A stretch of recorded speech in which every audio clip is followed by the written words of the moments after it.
12 o'clock.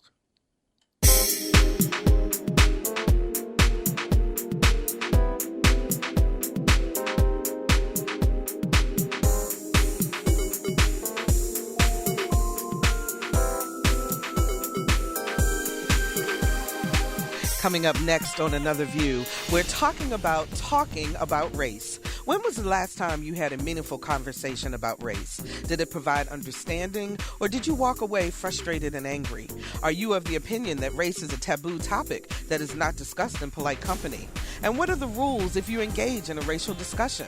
How do you ensure all sides are heard without being defensive? Why is it so hard for us to talk about race? Our roundtable pundits, Roger Chesley, Carol Pretlow, Bill Thomas, and Wil LaVeist, share their opinions, along with John Johnson of the Hampton Unity Commission. A frank conversation about race, right after this news from NPR. From NPR News in Washington, I'm Lakshmi Singh. SpaceX is making history today. The unmanned Dragon capsule is in the process of docking with the International Space Station. It is the first private vehicle to ever visit the orbiting outpost. NPR's Nell Greenfield-Boyce reports that the station's crew used a robotic arm to grab the capsule. All morning, the White Dragon capsule crept closer and closer to the giant orbiting station. Each time SpaceX controllers wanted to fire the capsule's thrusters, they had to wait for a go, no-go decision. Finally, Dragon stopped around 30 feet from the station. American astronaut Don Pettit maneuvered a robotic arm and latched it onto Dragon. Houston Station, looks like we got us a Dragon by the tail. Mission controllers clapped and congratulated each other. Astronauts will use the robotic arm to dock the cargo-carrying capsule with the station. Nell Greenfield-Boyce, NPR News. Americans appear to be more optimistic about the state of the economy now than any other time since the fall of 2007. Richard Curtin, who directs the Thomson Reuters University of Michigan survey, says the group's index on consumer sentiment rose from 76.4 last month to 77.8 in May. Consumers pointed out that they expect jobs to continue to increase at a very favorable pace. And jobs really are the thing that consumers are looking for. Consumers also appear to be buoyed by falling gas prices and an apparently improving housing market. The new president of France, François Hollande, is visiting Afghanistan. NPR's Quill Lawrence reports Hollande plans to withdraw French soldiers by the end of the year. President Hollande told French troops in Afghanistan that their mission was completed and withdrawal would be coordinated with the U.S. and Afghan governments. Hollande campaigned on a promise to accelerate the soldiers' return home. Speaking at a news conference alongside Afghan President Hamid Karzai, Hollande promised a continuing French commitment to Afghanistan, but in a different manner. France has about 3,300 soldiers in country, most of them in the violent province of Kapisa. Earlier this year, an Afghan soldier turned his weapon on his French comrades, killing 4. That incident helped galvanize opposition to the war in France. Quill Lawrence, NPR News, Kabul. The UN's nuclear watchdog is reporting higher-level traces of uranium enrichment at Iran's underground atomic facility. The Associated Press says the diplomats who've asked not to be identified are raising concerns that Iran may be closer to developing nuclear weapons material. However, they also say the traces the IAEA spotted could be the result of a technical glitch. Here's the latest from Wall Street. Dow's down 33 points to 12,498. NASDAQ off 2 at 2838. And the S&P 500 is up slightly. This is NPR. The Charity for Troubled Youths that was founded by former Penn State coach Jerry Sandusky wants court approval to shut down. The Second Mile says it is financially ruined by the sexual abuse scandal involving Sandusky, who will face trial in June. Sandusky has pleaded not guilty to more than 50 counts of sexual abuse of children.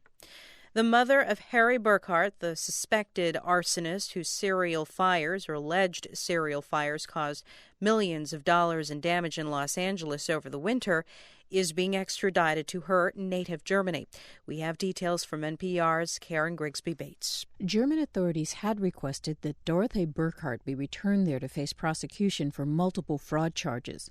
She was convicted and sent to a Frankfurt prison, but escaped from a medical facility after she claimed chest pains. Shortly after that, she emigrated to the U.S. As German prosecutors began pressing federal authorities here for her extradition, son Harry Burkhart allegedly set 49 fires between December 29th and January 2nd. They caused extensive damage in several neighborhoods. He's facing 100 felony charges. A Los Angeles magistrate agreed that Dorothy Burkhart could be extradited to her home country, although no date for the extradition has been set. Karen Grigsby Bates, NPR News.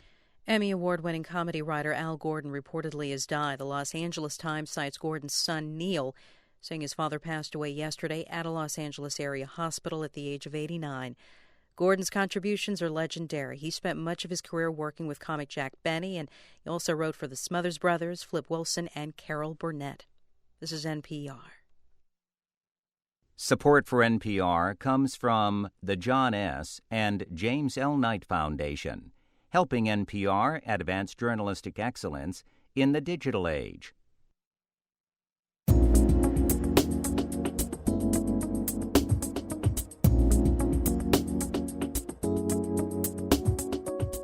Discussing the issues and celebrating the successes of the African American community. This is Another View.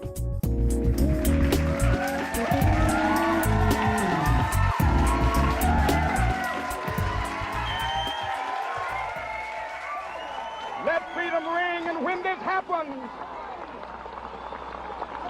and when we allow freedom ring, when we let it ring from every village and every hamlet, from every state and every city, we will be able to speed up that day when all of God's children, black men and white men, Jews and Gentiles, Protestants and Catholics, will be able to join hands and sing in the words of the old Negro spiritual, free at last, thank God Almighty, we are free at last. An excerpt from Dr. Martin Luther King's I Have a Dream speech. And the question is, will Dr. King's dream ever come true? Will black men and white men, Jews and Gentiles, Protestants and Catholics ever come together to sing free at last? Can it happen when we have so much trouble even talking about race? Good afternoon, everyone, and welcome to Another View. I'm Barbara Ham Lee. Today we're talking about race. This topic came up after some in the community have asked me why we discuss race on Another View, that we are causing division instead of unity, and that we need to leave race alone. That made me wonder, why are we so hesitant to openly discuss race? And so I decided to put the question to our roundtable. Roger Chesley, columnist for the Virginian-Pilot, and you can read his column every Tuesday, Thursday, and Saturday. Hey, Roger. Hello, Barbara. Have a happy early Memorial Day weekend. Thank you. Appreciate that very much. Carol Pretlow, political science professor at Norfolk State University. Hey, Carol. Hi.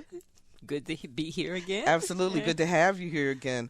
Bill Thomas, our resident conservative and community activist. Hey, Bill. Good afternoon. How are you? I'm doing great. How you doing? Life is beautiful. And author, journalist, and talk show host Wil LaVeist, and you can hear Will's show on Wednesdays on 88.1 WHOV FM. How you doing, Will? I'm doing well. Thank you, Barbara. Always a pleasure to be in your presence. Thank you so much. And joining us by phone is John Johnson, Executive Director of the Hampton Unity Commission. How are you, John? I'm doing great today, and I want to say hello to all of my roundtable partners here today.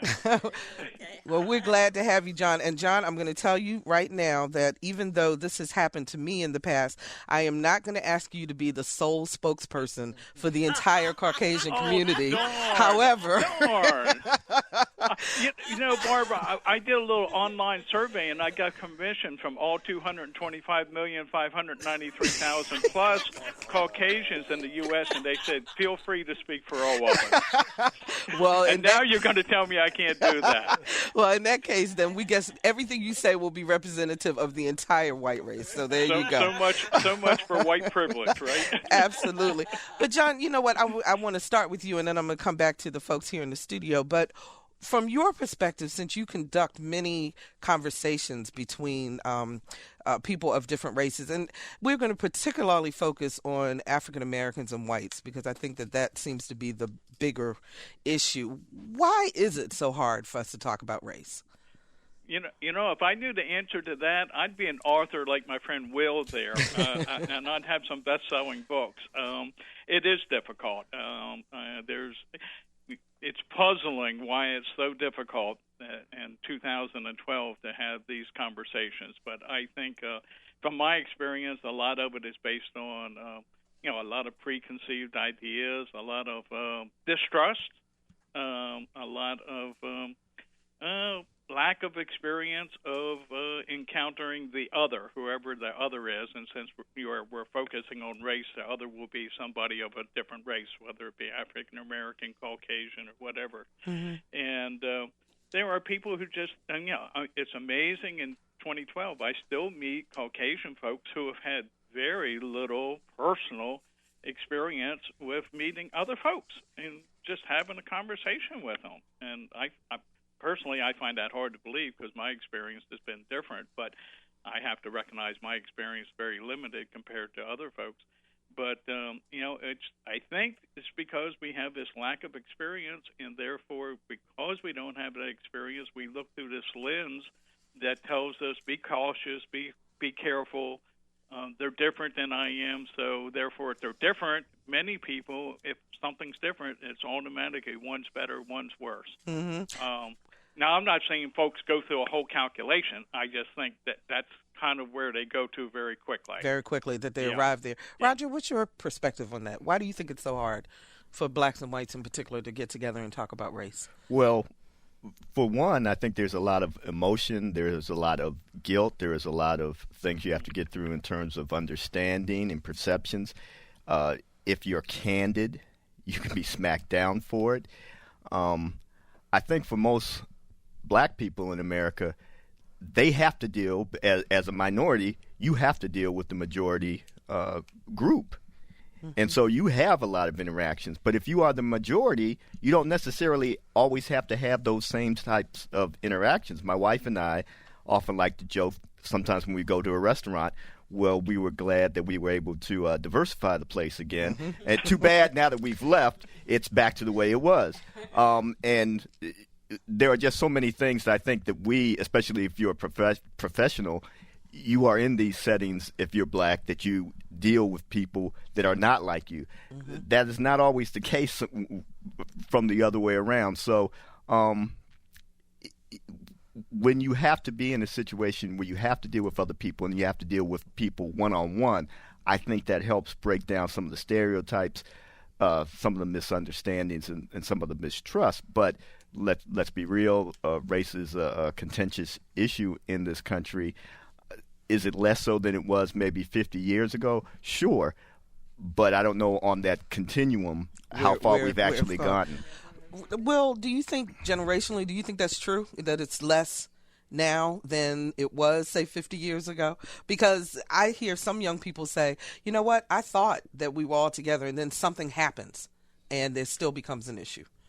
I think in some respects, because to John's point about people of different colors or different backgrounds interacting with each other more.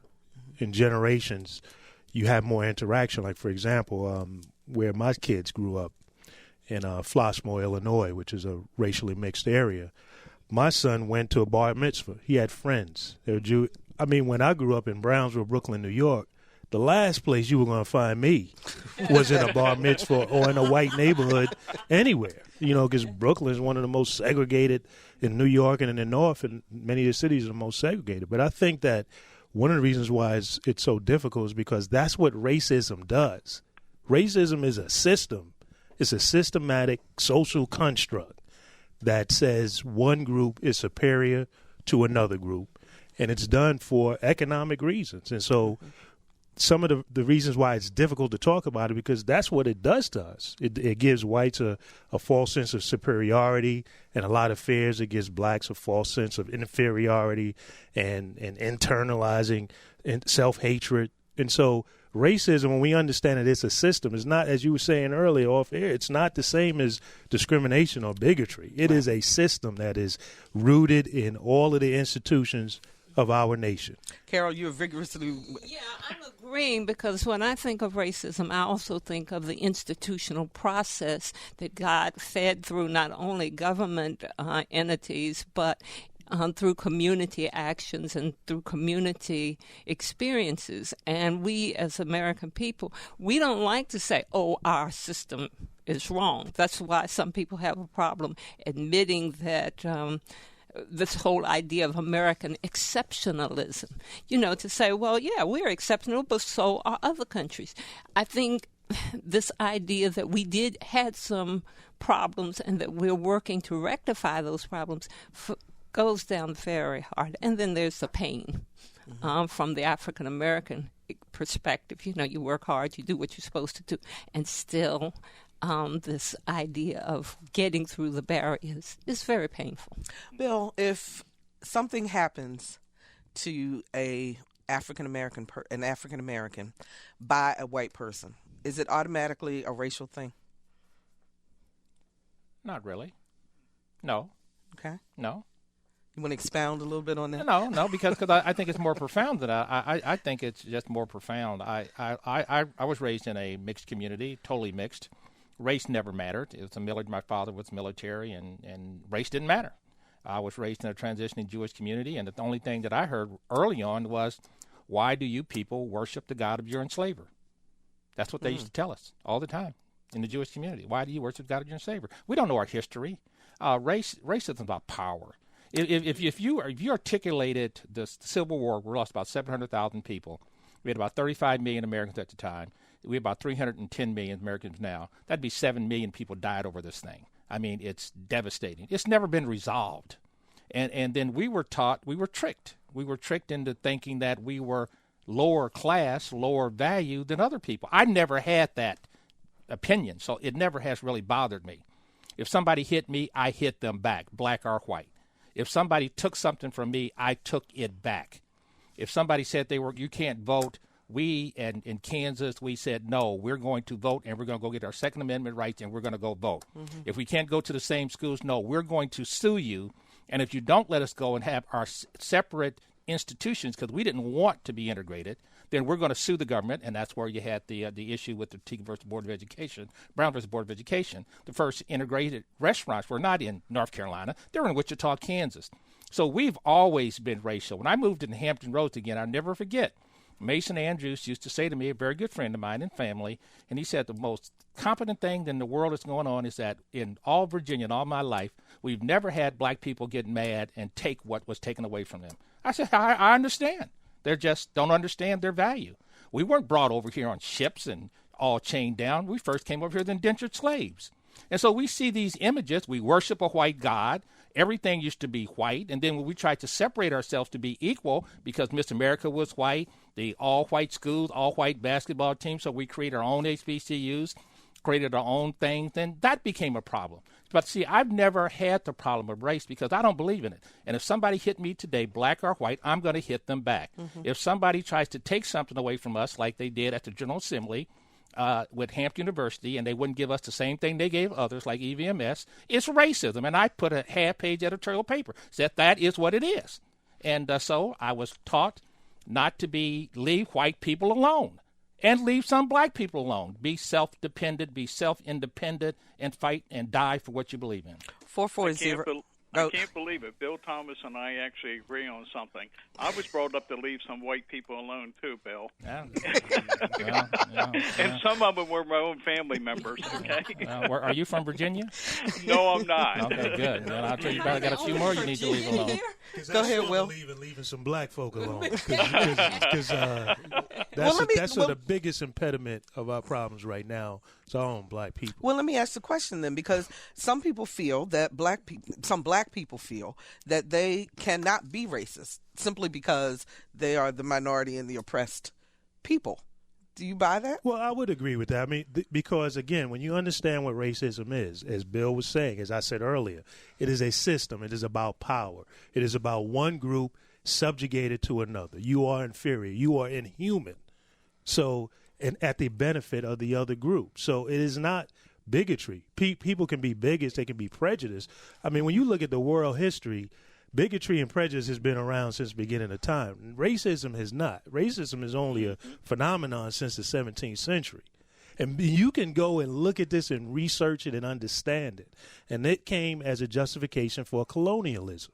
So when Europeans came over, they determined, because of their experience when the British had their experience with the Irish, which was based on prejudice, They dehumanized the Irish based on prejudice. They came over and they said, well, we're just going to transfer that mindset to the Indians. So those are savages. So they do not deserve to have the land. We can, manifest destiny. We can have all that we want. And so when you understand it in that sense, as it is something that is learned, no, you can't. If you are the oppressed group, no, you can't be racist. You can still be a bigot. You can be prejudiced, but it's not the same. And it can be unlearned. The big problem is that in this country, with all of the racism that we have, the system, we don't spend any time educating ourselves about it and learning how to function with each other. And why? Because that is what racism does. The purpose is for all of us to be all confused and all at odds with each other so that a small amount of people can really benefit from it at the expense of others. John, a question for you then. Why is it that so many white people want to pretend that 400 years ago we were brought over here in slave ships?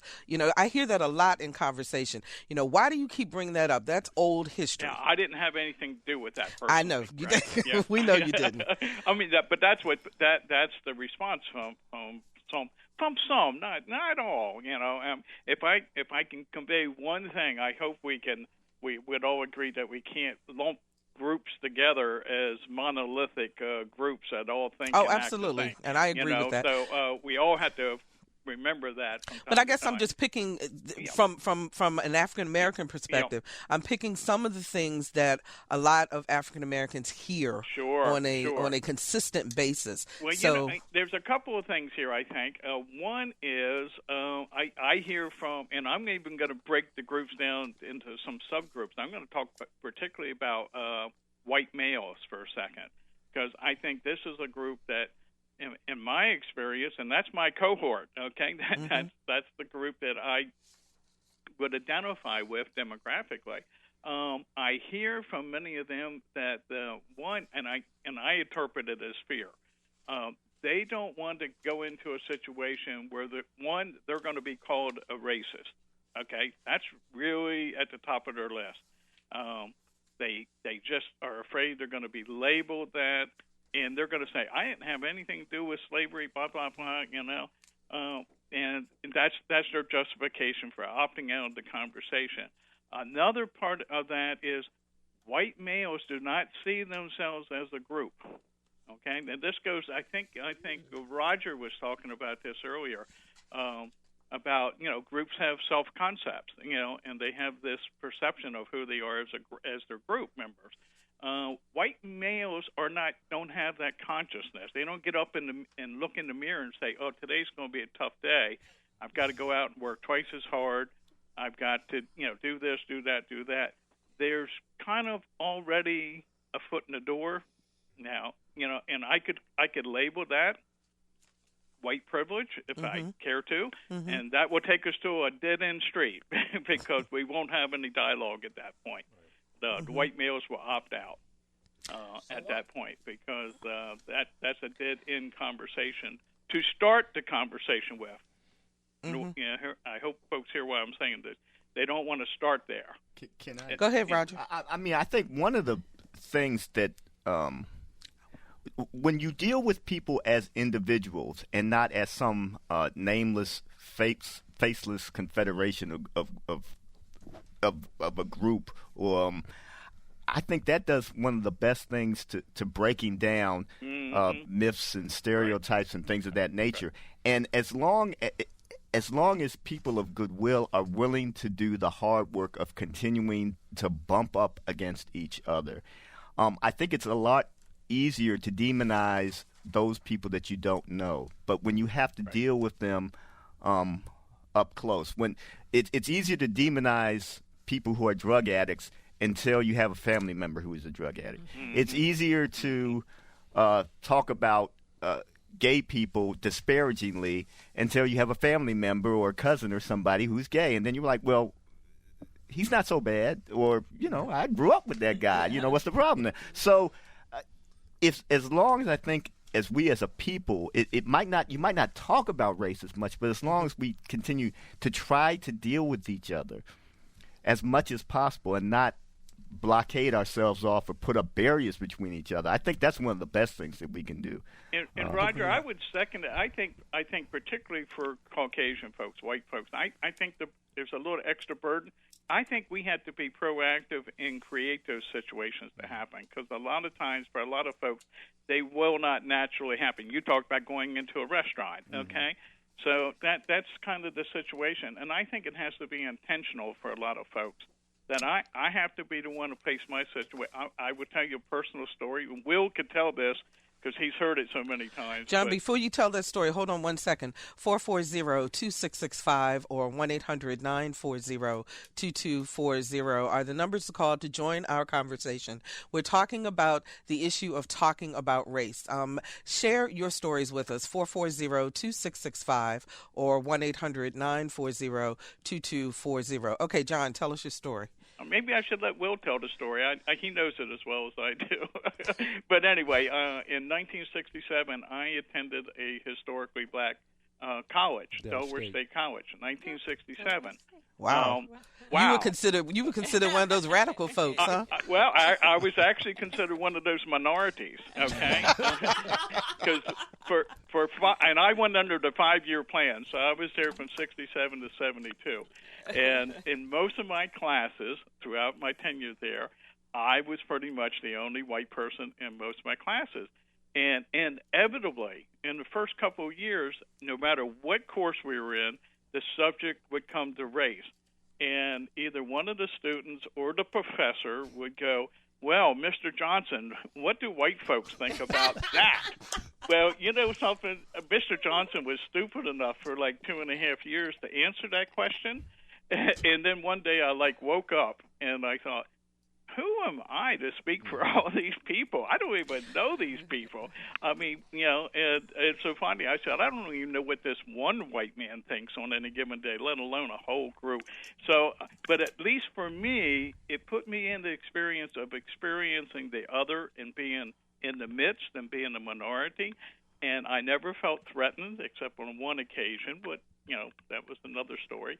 But I felt accepted. It wasn't all peaches and cream. There were some rough spots. But for me, it gave me the opportunity to meet folks I would not have ever met any other way. Go ahead, Bill. Because you didn't want to meet them. I think this is all silly because the most segregated hour in a week is on Sunday, where all these God-loving, God-fearing people that love everybody and kumbaya, and they don't want them in the church to pray with. I went to a predominantly white institution, the University of Kansas, in the 70s. There were 18,000 white folks and 365 of us, and they were just integrating it. And we made it a point to not to discuss race. We discussed things just as it happened to be. People don't want to discuss race because people are benefiting economically from it, and it's been institutionalized. And then the people, I could give one rat's behind about the slavery. I want to understand my history, which the system still won't tell us. We still don't know the truthful story. We still have this big Disneyland fantasy of the Civil War and all these good things that happened when supposedly God-fearing people thought they could own other people. And so, I just think it's all relatively silly. And I think the race and these issues between whites and blacks are there because good people refuse to stand up and say something about it to make a change. And, white folks do look at themselves as collective. That's silly. I just don't believe it. And because if people really wanted to do something to change, we wouldn't be having this conversation. Now, after 50 years of all these socializations and programs, how come we're still so poor? How come our communities are still so bad off? It's just incredibly crazy. Well, the two big drivers to support what he's saying, the two big drivers in life are fear and greed. Yes. Okay? Fear and greed. So people don't want to talk about it because they fear they have to give something up. That's why they don't want to talk about it. They fear they have to give something up. And what do you want from me? Yeah, and racism was set up out of greed. You dehumanize God's children for the benefit of making a profit. That is what racism is. When you see it done and you see people profiting off of it on the airwaves, it's drumming up fear. They understand that if I drum up this fear and racism, I can go to the bank making millions on this because there are people who are going to feed into this.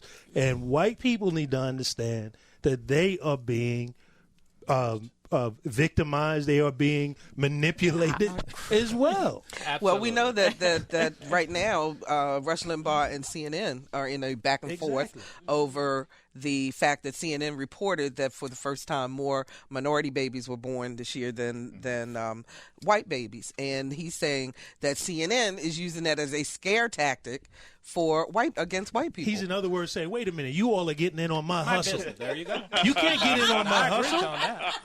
That's what you're doing. Okay. Hannity, all of them, that's what they do. And they go to the bank. Eileen is joining us from Hampton. Hi, Eileen, you're on the air. Hi, I'm just loving the show, and Thank you. a member of the Citizens Unity Committee book club, opening the book on diversity. I encourage everyone to come second Tuesday of the month to the Hampton Library. And the group, as it's comprised right now, is probably weighed a little heavier on the side of black women. We don't have any guys in the group. We'd love to. And I find I'm white. I'm often the one who raises the hard questions. And I think it's because my friends in the book club are so polite. They don't want to hurt my feelings. They don't always want to say what might be on their mind and what they might say to a legislator or to another black person. Sometimes I think they're a little embarrassed to talk about their own experiences. I'm past 70, and there are women in the group who are older who have certainly suffered as a result of racism. But I think very often, on a one-to-one basis, people just feel like they don't want to hurt my feelings. And I tell them over and over again, you can say my feelings don't get hurt that easily. So I would really love it if more people would talk. I think some of the women who would be very quick to be online, to talk to the legislature, to join other organizations to say something on a one-to-one basis, are a little shy about expressing their feelings. And yeah, we do need to have more of a conversation. And it's all we talk about at the book club. All the books we read have to do with culture and races. Well, Eileen, we appreciate your phone call. Thanks so much for calling. Carol, do you think people, older folks, getting together now and actually talking about it as opposed to... I think we are, but I think that we don't cut to the heart of the matter, and I hate to agree with Bill. I always feel sick when I agree with him. But I think part of the reality of understanding our history is the understanding that it is an economic history, and there was money to be made on subjugating certain people. And constantly I'm asked why I'm so angry.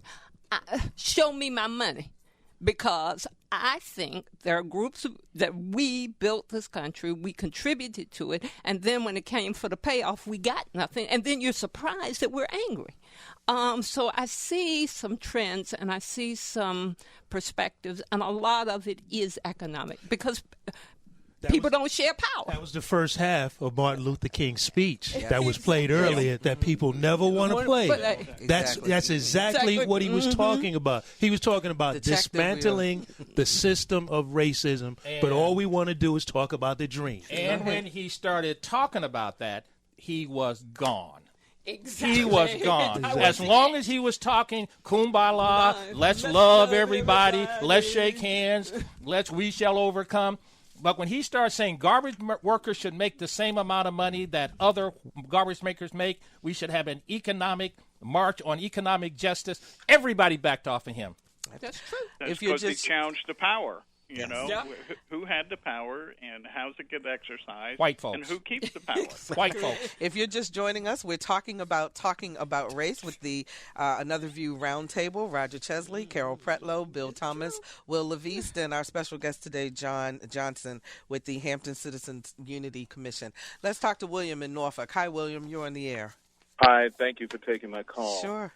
I feel that the problem is that, number one, America has always had this perception that we're number one, and it's great that you want to be at the top of the heap, but that is a pervasive theme throughout history. And number two, what America needs to do is look at another country who had that same philosophy, which was Germany, and Germany wound up getting their smackdown moment, if you will. America hasn't had its smackdown moment when it has had to face the realities that this philosophy, the Aryan philosophy of supremacy, it just doesn't cut it, because all societies who've had that number one moment, we are the greatest, the Greeks, you name the culture, they've had their smackdown moment. And it's going to be hard for America to accept it because they want to push this theme that we are number one. And it's great to be number one in certain areas, such as technology and what have you, but homogeny in the races has to, and it's going to, eventually come to pass. Right now, I just read a story on the internet about how minority births are outnumbering everybody else's births in America. I'll take my answer off the air. Thank you. Thanks, William. Thanks for calling. So let me ask you all this question, since you will take the time once a month to come on and to talk about issues facing the African American community. Are we separatists because we talk about what's happening in the black community? I don't think so. Roger. I think the reason why you ask us about it is because we are part of the community, but we're an integral part, and sometimes issues that are of very basic concern to us gets neglected here and in other communities across the country. And, I often, and I'm sure Will probably has experienced this too as being a columnist, I often get, well, why are you stirring the pot? Why are you talking about race? And my response is, I'm a human being. I'm black. I'm a male. I went to college. I'm a dad. There are a lot of different parts about me, and I think people overlook when I talk about those other issues. I think race is often a lightning rod. The two biggest issues I get the most response about are race and guns. And I tend to think that everything else doesn't resonate with people in the same way. We're a part of the community, and we shouldn't be neglected. But at the same time, I think when we bring up issues, that's seen as threatening by other people. At times. That becomes a problem. Mm-hmm. Well, as a columnist, and a talk show host, you get that same kind of feedback? Oh, I absolutely experienced. When I was a columnist for the Daily Press, I was called the N-word on a weekly basis. And I was by brave people on the telephone who would hang up quickly, but at the same time, they forgot that I was brave enough to go in, or had the journalistic sense enough to cover my community and go down into Fox Hill, Hampton, which is considered to be, KKK territory, and actually sit down and talk to people and treat them like human beings. So I've absolutely experienced that of what Roger's talking about. But again, I come back to, we have an issue of fear, and this is what racism does. Another view is a reaction to the system of racism that subjugates the issues of black people. So when you are a group that's subjugated, your issues are not brought out. The question should be why, if you have a newspaper like the Daily Press or the Virginian-Pilot or a radio show that's supposed to cover the community, why doesn't it cover the community, all of the groups in the community? But no one asks that question. So another view has to come along to say these issues that are being neglected. So, again, that's understanding what the system of racism does. Mm-hmm. Hold on, John. Hang on a second. Go ahead, Bill. Here's where it gets to how I look at it. It's very clear. Am I an American who is black, or I'm a black man who's an American? Which one are you? I'm hopefully an American who is black. So I take pride in being an American. I think America is the greatest society on the face of the earth right now, and I think it is.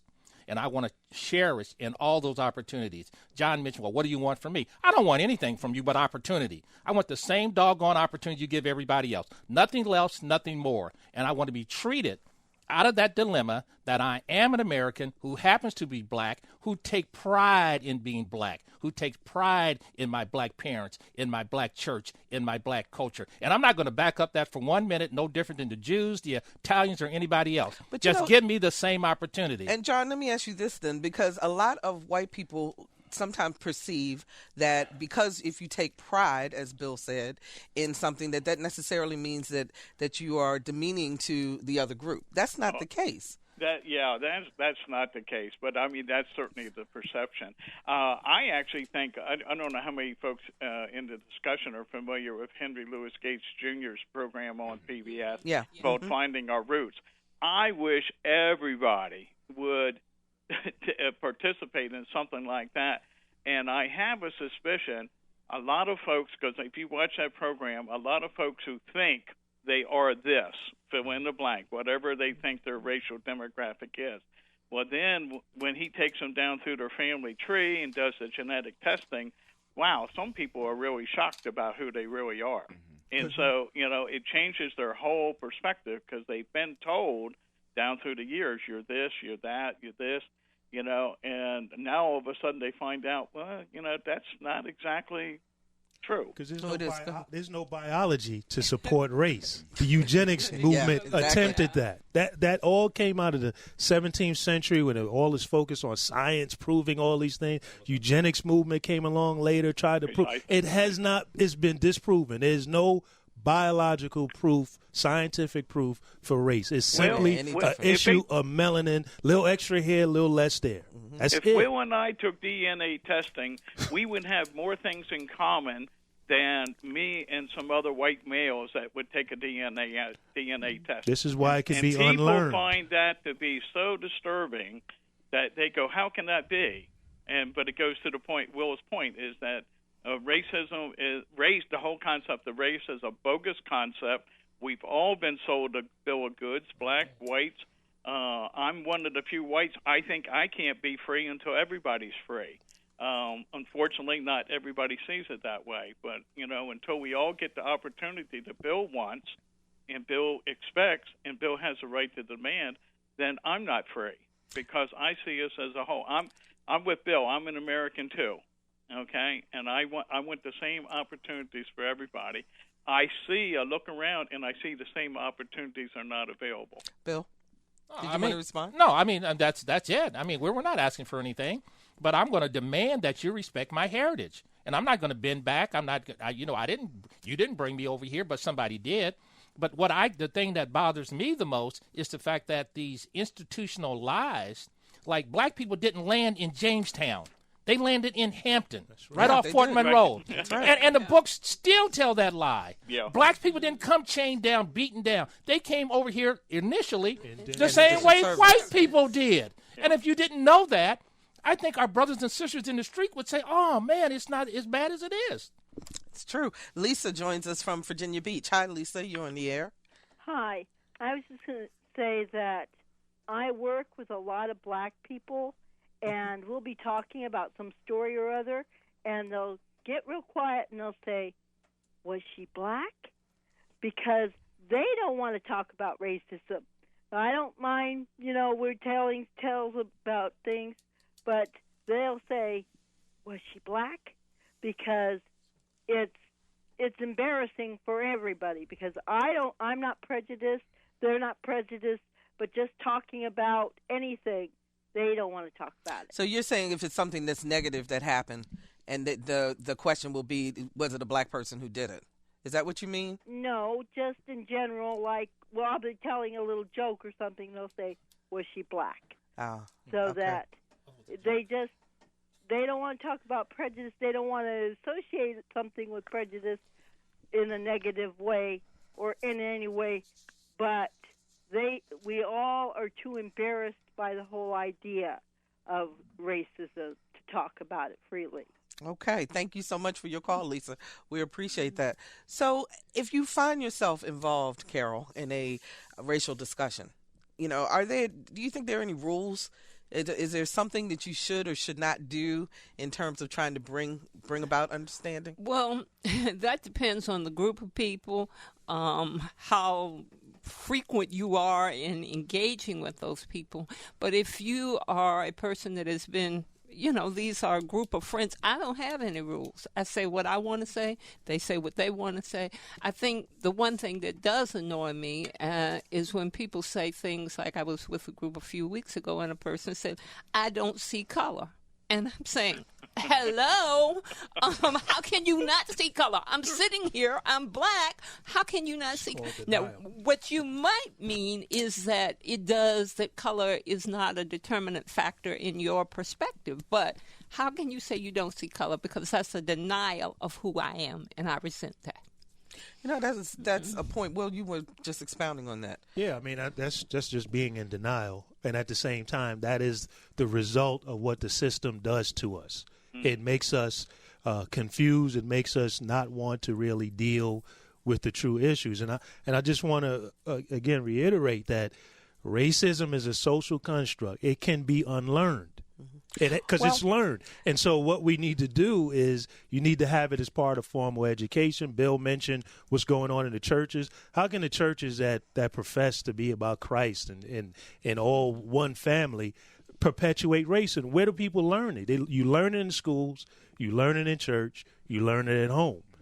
And so we could have formal education to work and unlearn these things. One other thing, when you're talking about people saying, I don't see color, there's another saying also, particularly for professionals, and that is, you're not like those other black people. Have you? Yeah. Have you ever heard that? You're so articulate. I don't know that anybody has been bold enough to say that to me. I actually had those exact words said to me. But I think, one of the things that being black in America, there is often the sense that if a black person did it, it's a reflection on you. And that, and I don't think that whites feel the same way about that if somebody white shoots up a school, for instance, that reflects on them. That's just whoever did that.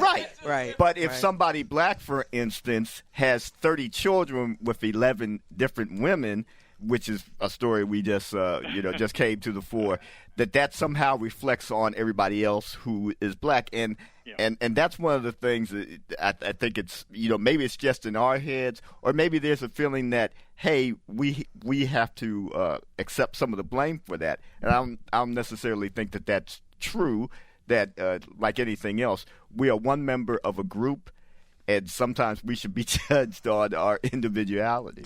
John, I hear you reacting. I'm right there with you, Roger. I want to go back to the previous thing about you're not like the others, because I've actually been on the receiving end of that with when I've been in a predominantly black group, and they say, "Oh, well, you're not like the other white folks we've met," And I say, "Well, good, thank you. I hope I'm not like anybody. I mean, I hope I'm my own unique person, and." But, I take that to mean they haven't really had positive experiences with, folks in the past. So, I kind of see that as an opportunity to give somebody else a new experience. Because in my world, experience will always trump bias.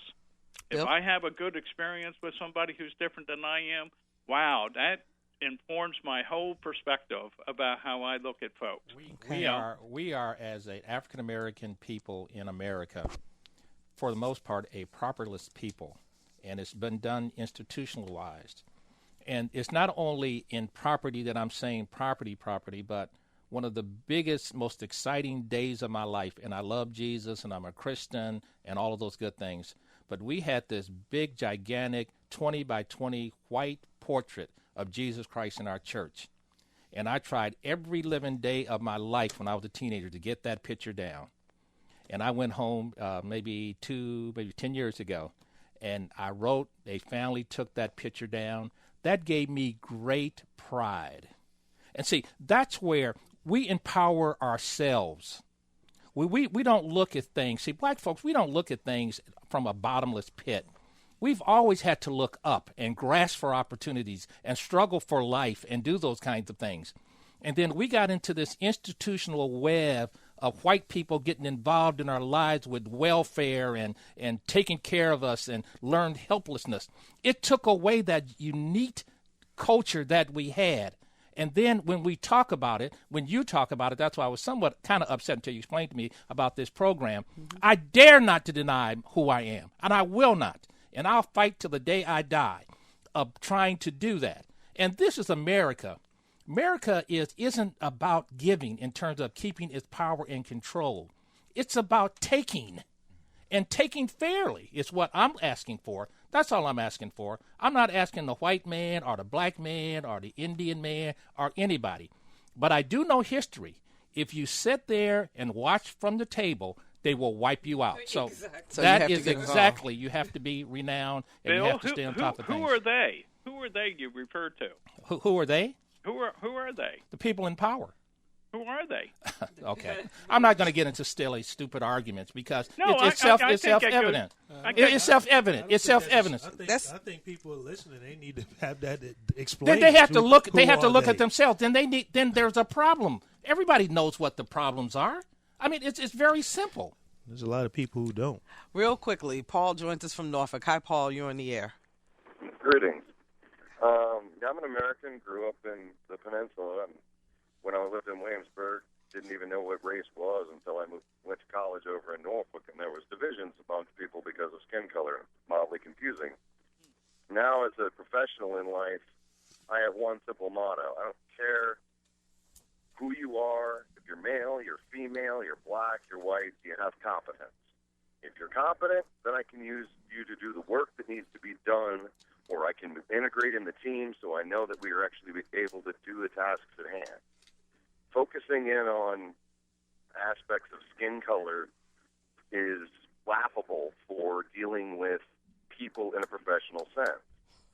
Understanding that we all have individual cultures and individual backgrounds is very important, but if any of them come beyond the self as part of working as a team, then you're being an over-individualist. You're saying that I'm more important than everyone else in the team because I had a background, and that's also just wrong thing to do.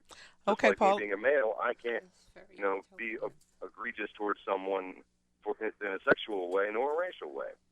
Okay, let's get a reaction from our round table. Thanks for calling. We appreciate it. Will? What we need are more people who approach it like Paul. The reality is the overwhelming amount of people do not approach it like Paul. The overwhelming amount of people will take, for example, myself with all of my credentials, University of Arizona, Graduate School of Journalism.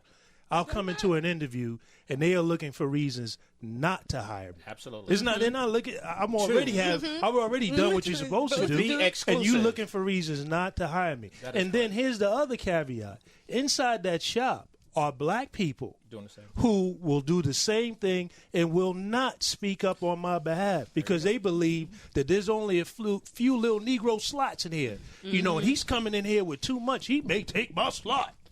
So I gotta challenge him, and I gotta knock him out the box too. So Paul, I applaud you, and the work that what John is doing is exactly trying to get people to the mindset of Paul, and exactly trying to get black folks to the mindset to stop buying into these stereotypes. And when you are in a position to make a difference, to push the envelope to make a difference, too many black people are right here in this community, right here, that are in positions to do something and will not do something. I can tell you stories about what I've experienced. And you know what? And because we only have 3 minutes left, and I want to get this question answered. So I want each of you just to say the answer, okay? And John, I'm going to start with you, okay? Oh, thanks. All right. We could go a long way towards mending race relations if African Americans understood what, from your perspective? That all white folks don't think, act, believe the same way. Okay. Give me a chance to help you have a new experience, all of us. And that's John Johnson, who is the executive director of the Hampton Citizens Unity Commission and who is retiring at the end of this month. So we wish you the very best, John. Next month. Yes. Next month, June. That's right. Thanks so much for joining us. We really appreciate it. Keep up the good work. Thank you. Take care. Will, we could go a long way towards mending race relations if white people understood that it is okay to have a level playing field. They can compete on a level playing field. Okay. Bill Thomas, same question. We could go a long way towards mending race relations if white people understood that we're like them. Okay. Interesting. We could go a long way, Carol, towards mending race relations if white people understood that psychologically and emotionally all people are the same. And finally, Roger, we could go a long way towards mending race relations if white people understood that the opportunities for equality in this country, given this history, the history of this country, has still been a relatively short period, maybe just a few decades for blacks in America.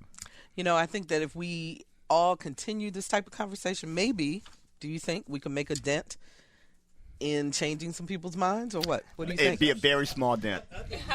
I think it needs to be part of our formal education. I think the history, I think it needs to be in the schools. You need to understand the history of how all of these different groups have come together to make the America that we have. And once we start doing that, we will dismantle the racism, and people will not be fearful of competing on a level playing field. The field is not level. Okay, and Bill, I agree. You got the last word. Ignorance is more powerful than an atomic bomb, and Will just nailed it on the head. If we educate all people in America that we're all Americans coming from different places, it'll make a difference. Okay, Wil LaVeist, Bill Thomas, Carol Pretlow, Roger Chesley. We'll see you in 2 weeks for our normal roundtable time, and we'll be right back.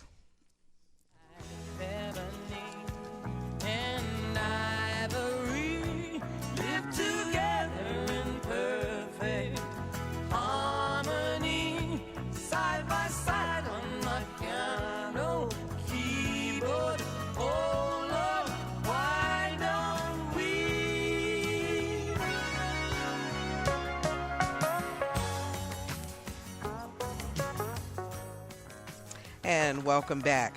Time now for things to view and do in Hampton Roads.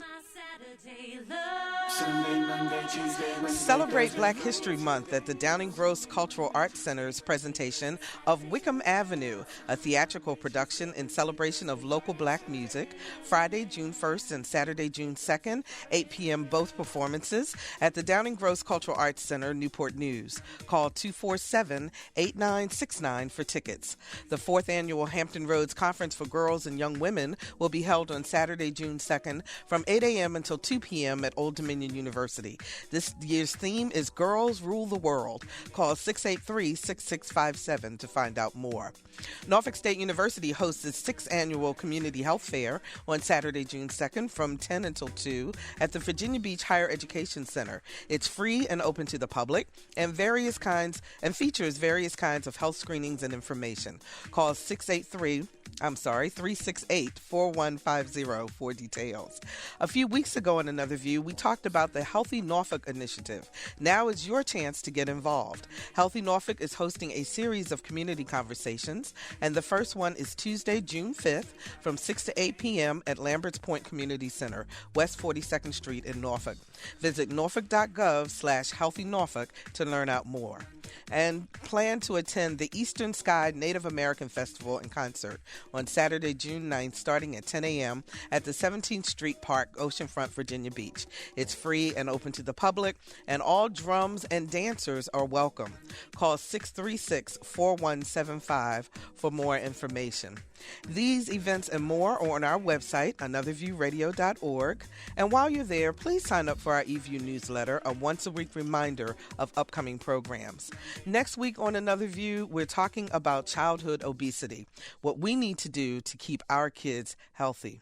For producer Lisa Godley, audio engineer Ray Lenz, sitting in for Perry Smith, Morgan Chase, who answered the phones, I'm Barbara Ham Lee. Have a fabulous Memorial Day weekend, and we'll see you next Friday at noon for Another View.